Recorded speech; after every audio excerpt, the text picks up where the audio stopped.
Okay, so I want to give a little bit of background on Becoming You, and why it is that we do it and why it's part of work study particularly.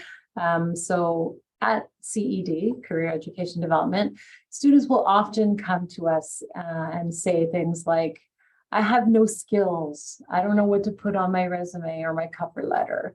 And we know that that's absolutely not true. They just don't really understand how it is that they're gaining the skills and they don't know how to articulate them. So it's the identification as well as the articulation of those skills that they have troubles with. So Becoming You came to be as a result of that need to help students to recognize everything they're gaining from all of their experiences.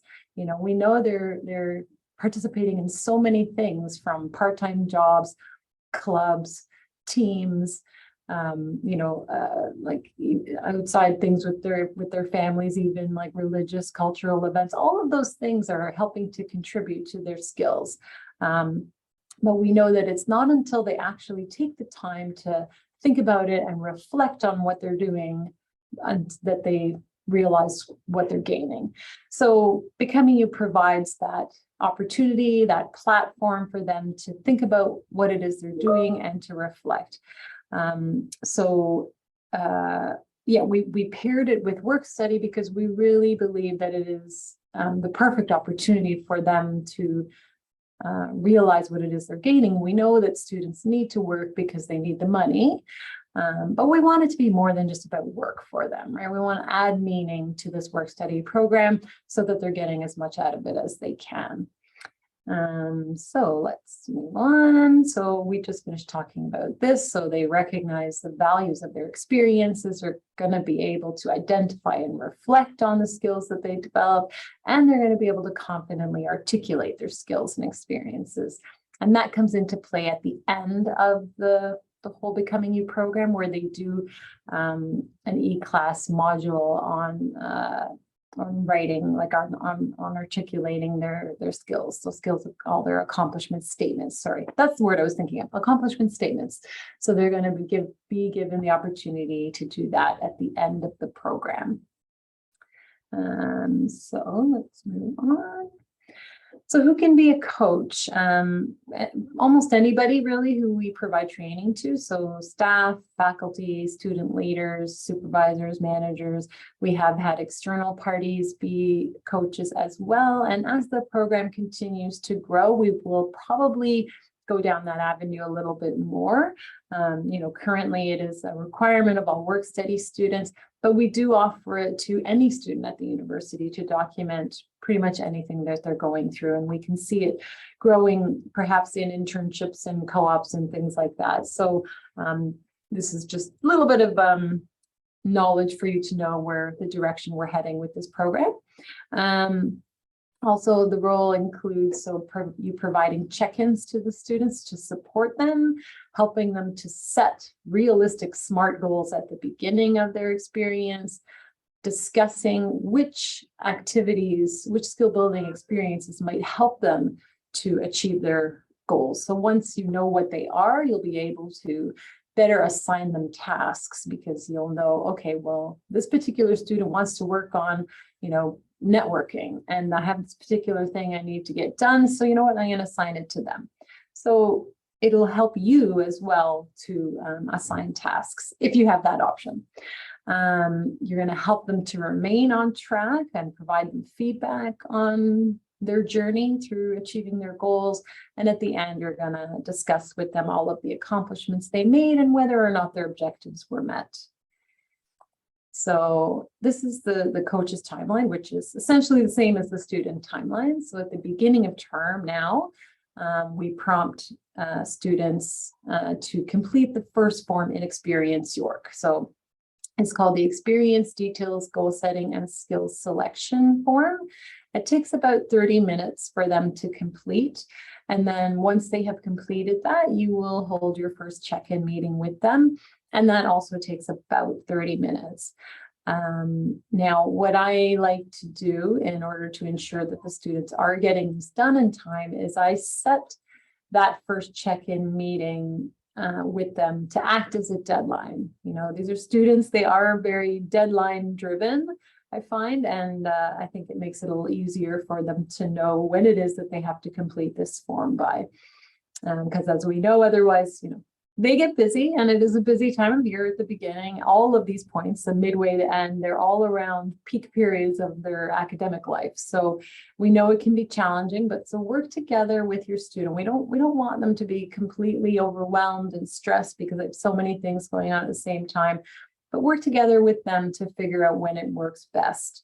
And if at all possible, we ask that they are doing it during like regular shift times, so they don't have to find time in their own schedules to do this work. It is paid work hours. Again, if they're doing a type of job where they're not at a desk, if it's possible, maybe like have them start a half an hour or give them a half an hour at the beginning of their shift to be able to sit at a computer and finish this off. Or work it out with them. If they need to do it from home, then maybe shorten like their actual in person or whatever shift by half an hour so that you can still give them that 15 hours in the week because it is paid. So that's just a few points about that. The midway again, so we will be opening midway, usually second week of December or so. That's assuming the contract goes until April. There are a few contracts that finish in December, in which case the midway would be in October. But for the full 8 months students, so it'll be in December, we'll send out an email and then you can remind them to complete that midway section. Again, because that's exam time, we know. So we give them quite a long period of time to finish that midway. So from the time we open it in December, really have until the end of January to get that done. So work with them to figure out when is best. Usually students will say, yeah, let's do it in January. So, but again, try and set the date, like in December, set it for January so that you're both on the same page or you're all on the same page. That will take them, again, it's about an equal time, about 20 minutes to finish, and then also about 15-20 minutes for you to check in with them.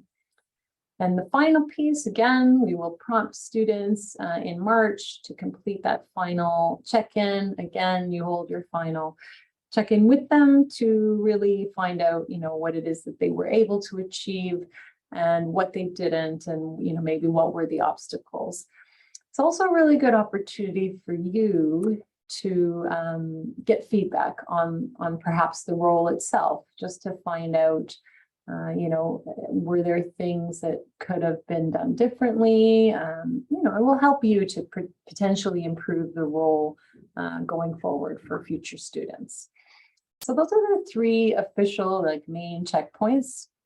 You'll see I've noted touch point in between each section, and that's really like an unofficial way of just checking in with your students. And it's recommended just because the beginning of term, so students are setting their goals, but as I said, some of them, particularly those who are doing the role for the first time, they may not understand exactly what it is that is going to be doing, and so maybe their goals aren't quite aligned with what their role is.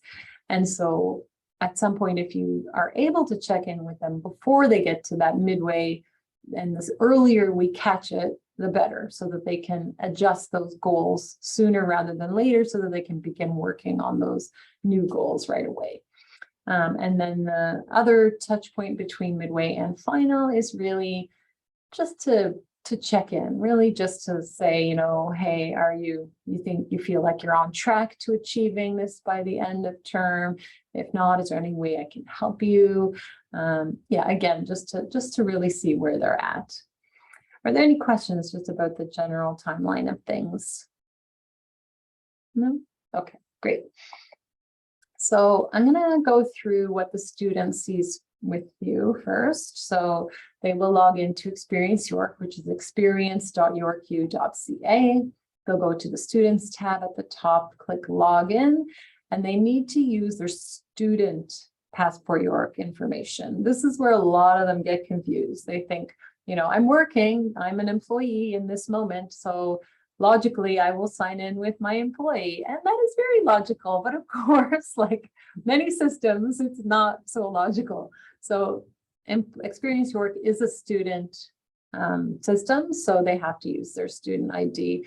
And if they are logged in as an employee anywhere else in another program system, it's gonna like block it. They won't be able to log in still. So they have to make sure they're logged out of everything else as an employee, or use incognito mode to log in. So it can be finicky that way, but just remind them.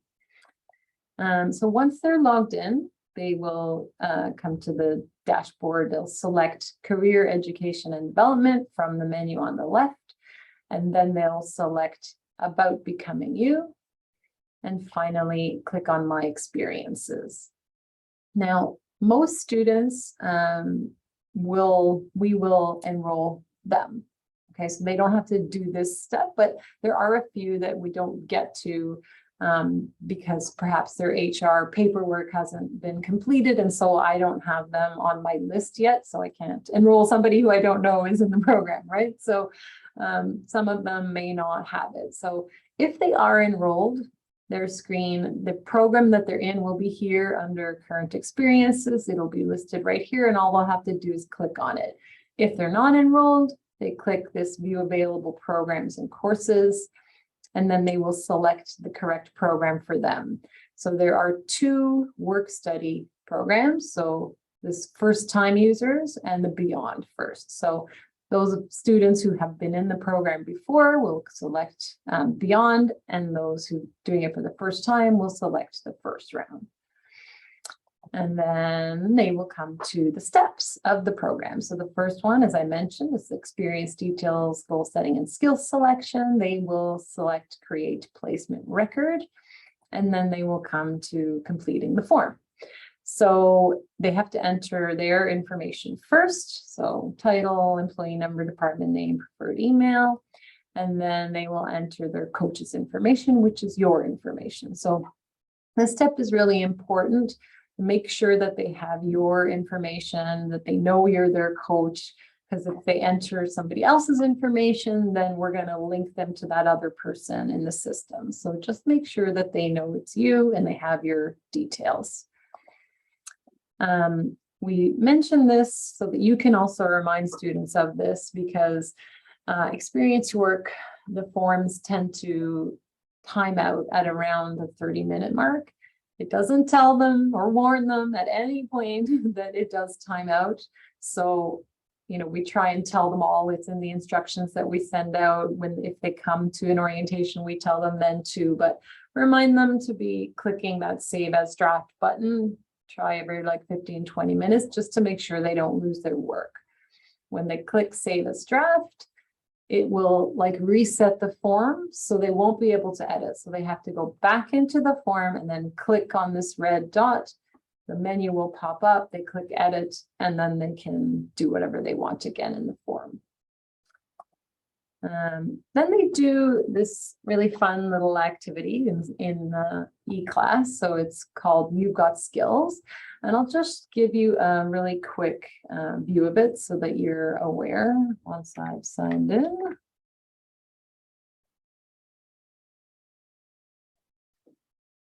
Okay. From this module.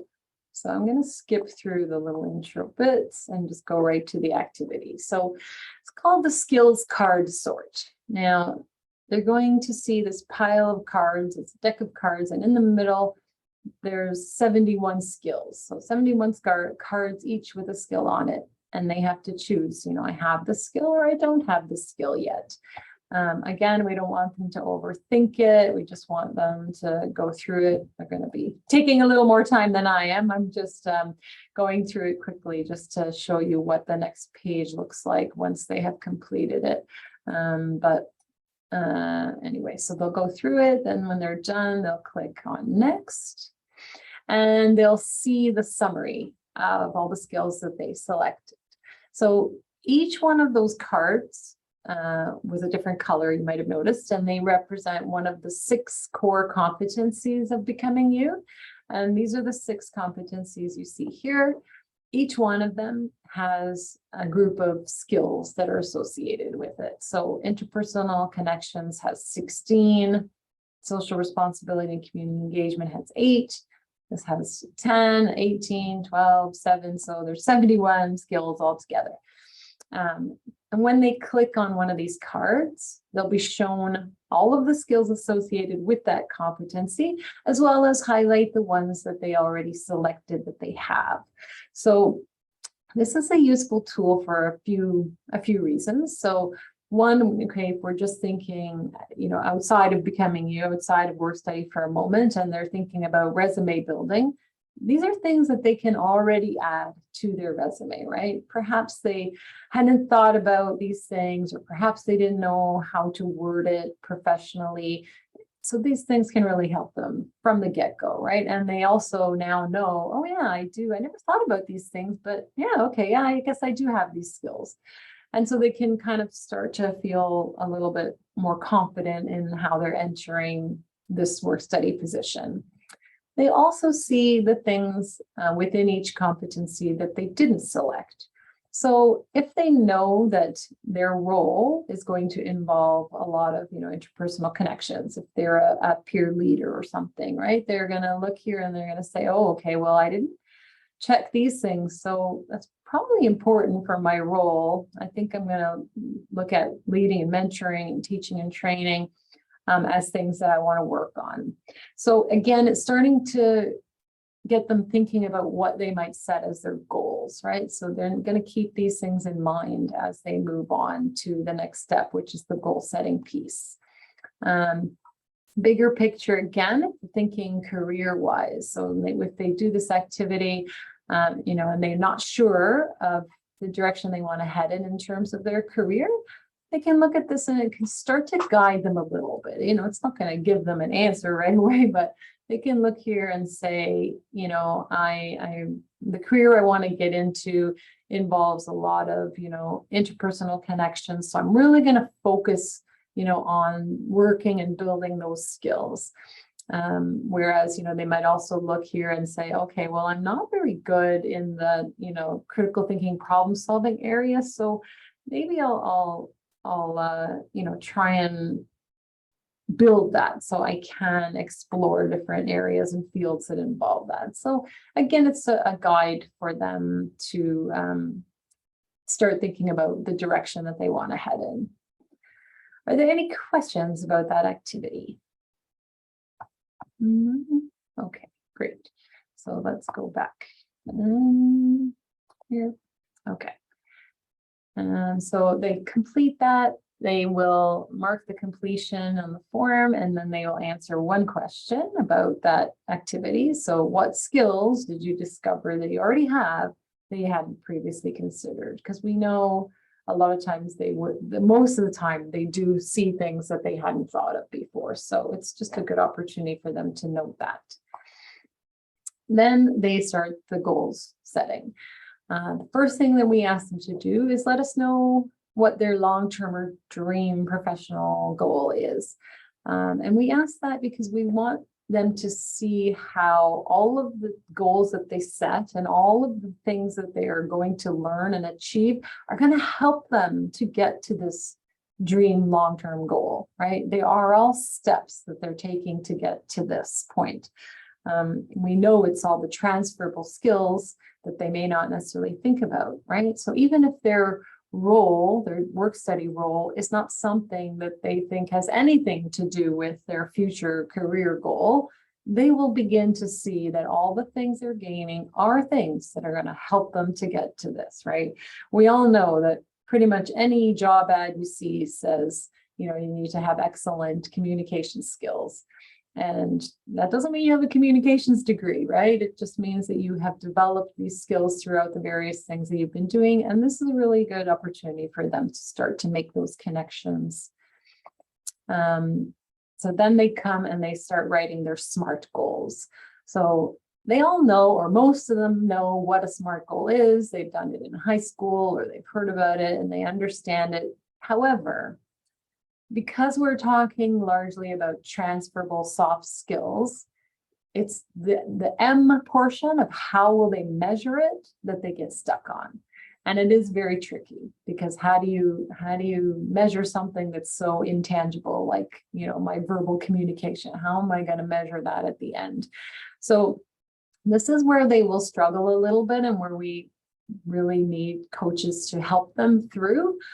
We do our best on our end. So when the student submits the form, we actually won't approve the form until their goal is written in this SMART format. So we read every single one. So it takes a long time, as you can imagine. And then it takes us longer because if it's not done properly, we actually send it back to them and ask them to redo it. So by the time you see it, it will at the very least be in this format. However, this M section is still where you're probably going to have to help them. And the way we suggest you help them and to start getting them to think about this M in order to be able to make it a more quantifiable thing is we've broken it, or we think about it in 3 parts, right? So the first part is somehow the way that they're going to attain the knowledge, right? How are they acquiring this knowledge for this particular thing that they're learning or that they want to achieve, right? So this particular example, they want to be better at conflict resolution, right? So they're going to attend a workshop. That's the knowledge piece. You know, they could also do like a LinkedIn learning. They could do research on their own. They could read a book. They could learn something from you. Whatever it is, that first piece that they're going to write about is that knowledge acquisition piece. Next is where the quantifiable part comes in, where they're going to apply the skills that they've learned. And this is where they can quantify it. They can say, I'm going to apply 2 things or 1 thing to these many situations, or, you know, once a month, or whatever it is that they feel is realistic. So they can do it that way. And then the final step is like a feedback, right? So they're going to get feedback from you, most likely. If it's something that's like difficult for you to even observe, so like, let's say they've chosen networking, that could be a little bit tricky for you to observe whether they've actually been networking or not. That piece can also be a self-reflection component. So we know it's a little tricky, but again, I think with a little bit of help, and I think, Andrew, you said you have the big group. So when you do like a group check-in, if you kind of talk them through those 3 pieces, because again, you probably won't be able to look at every single one of your students' forms, but just talk them through those 3 bits and make sure they kind of have those 3 pieces so that it is clear. And, you know, let them know, like, if we're sending the form back to them, it's not just because we're being mean or strict for the sake of being strict. It's really, you know, we want to set them up for success, right? Because otherwise we come across so many students who write things like, you know, I want to be the best peer leader I can be. Wow, and that's fantastic, but that doesn't mean anything, right? How are they going to actually figure out at the end whether they did that or not? So we want to make it concrete. We want to set them up for success. So let's help them to get there. Are there any questions before we move on from SMART goals? No? Okay, I must be doing a great job. Nobody's asking anything. Okay, skills. So the next piece is the skills selection, where they decide what specific skills they want to learn sort of alongside of those goals. So we ask that these things that they list here are related in some way. So if they choose, say, verbal communication, maybe some things they might consider here would be like presentation skills, or you know, mentoring or networking or whatever, something that they would almost sort of get by proxy, because we don't want to be adding stuff. We don't want to make it like another goal for them, but it's something that they think they're going to gain at the same time. And they can look at this competency dictionary. So this dictionary lists all those 71 skills that you saw on those cards.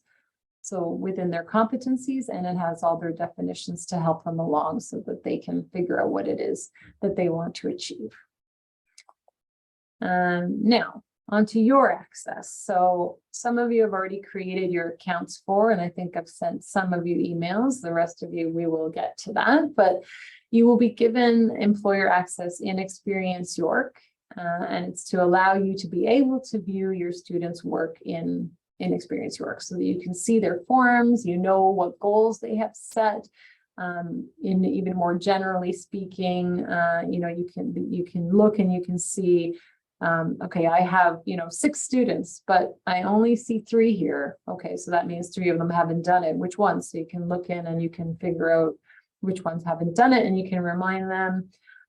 Again, our job as a coach is not performance management, and it's not to, assess the quality or content of what they're writing. We're not worried about grammar. We're not worried about any of those things. We just want to make sure that they're setting things that are in alignment with what they're doing, and that is going to lead them to success at the end.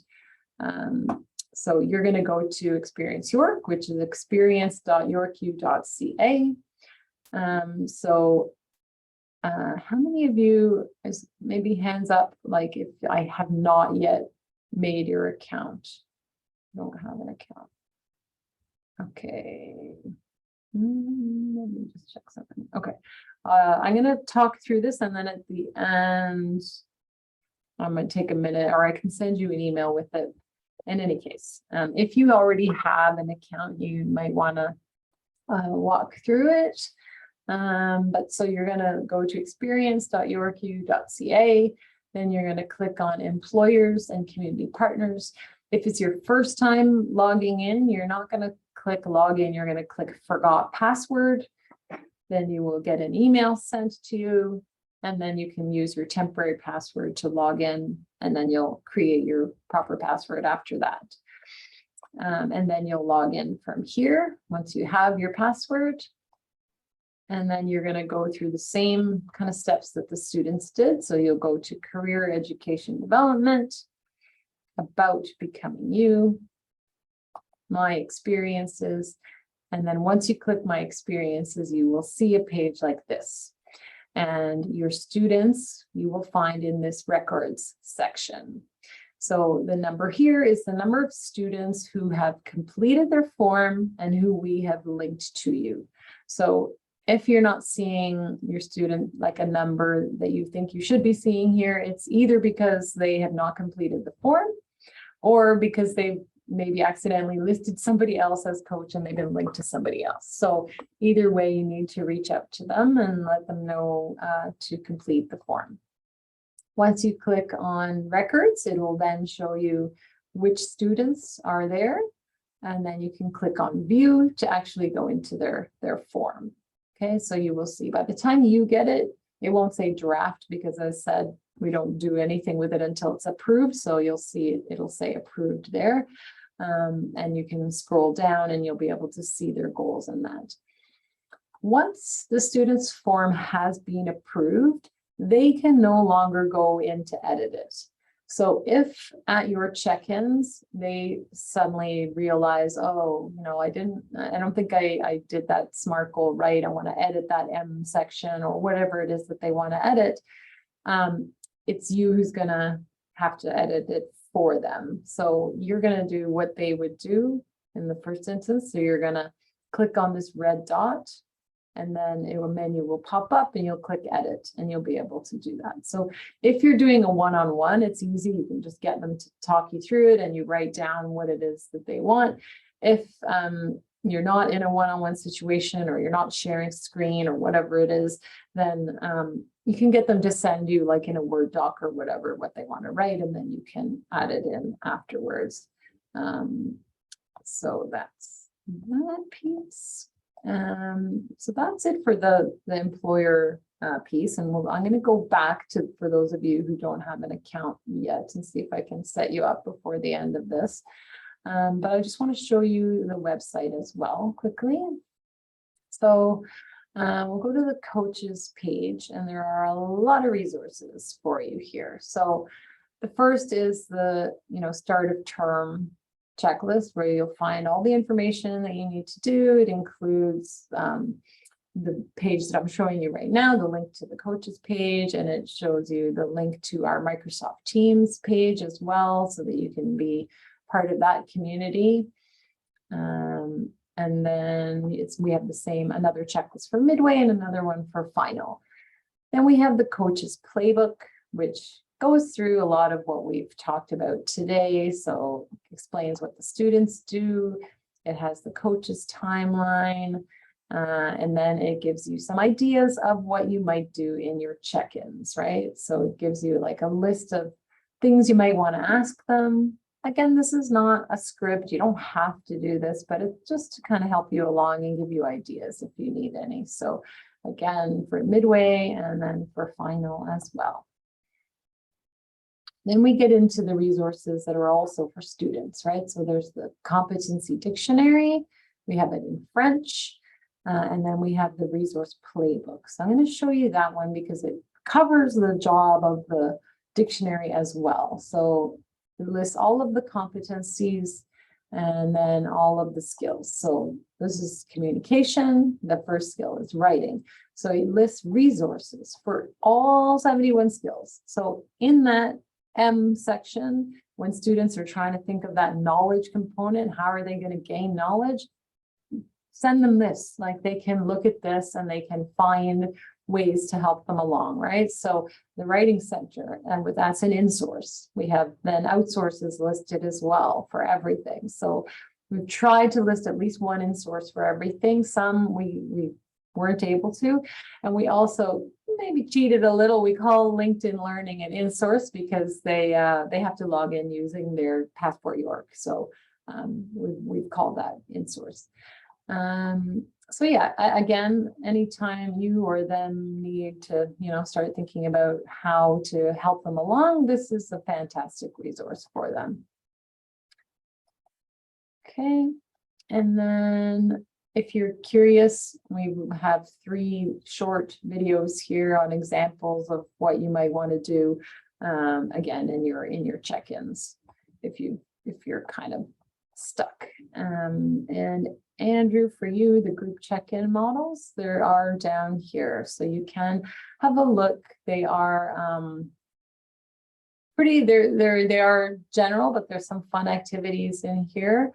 Some of them, they're mostly online stuff. So if you're in person, you might need to just kind of edit a little bit in terms of maybe the activities and how it's done. But again, essentially the information and the idea of it will be the same, whether it's in person or online.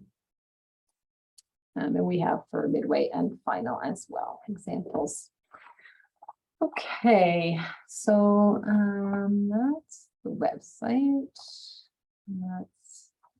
We got one more thing really to go over. So other than the joy of getting to coach a student through this program, you will, you're gonna get a few things for yourself, right? You're gonna start to develop your coaching and advising and supervisory skills. So it is professional development for you too, as well as like helping out the team, right? Because you're adding a different dynamic, you're adding a student perspective to your team. It's that student staff engagement that really gets enhanced.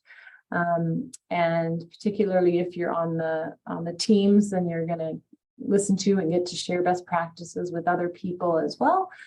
And then finally, as of last year, I was able to create a course called the Becoming You Coach course in ULearn. So I go in at the end of the term and I will add this course for all the coaches.